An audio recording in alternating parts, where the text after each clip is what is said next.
असताना किंवा आमच्या आईनी पण आम्हाला राजकारणापासून दूर ठेवलं. लग्न झाल्यानंतर पण अनेक वर्ष कधीच मला राजकारणात यायचं नव्हतं किंवा इलेक्ट्रॉल पॉलिटिक्समध्ये तर कधीच नव्हतं यायचं.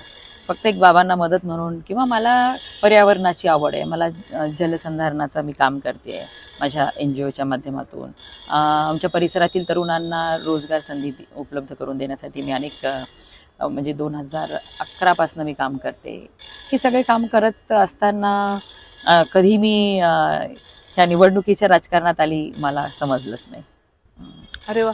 पण म्हणजे ठरवलेलं नव्हतं. मग लहानपणी काय व्हायचं होतं? जनरली कसं असतं की खूप लहान असलं की आपण ठरवतो पायलट व्हायचं, डॉक्टर, नाही तर मग इंजिनियर. डॉक्टर म्हणजे ऍक्च्युली माझा MBBS ला नंबर लागला पण होता, पण हॉस्टेलला नाही ठेवायचं हे आमच्या घरच्यांची अट. त्यामुळे MBBS नाही. त्यावेळेस होता राहिलं म्हणजे अर्थात त्याच्यामुळे एक महिला नेता ज्या आहेत, ज्यांची खरं तर खूप कमी आहे आपल्याकडे, त्याच्यामुळे एक महिला नेता ज्या आहेत त्या मिळाल्या असं म्हणायला हरकत नाही.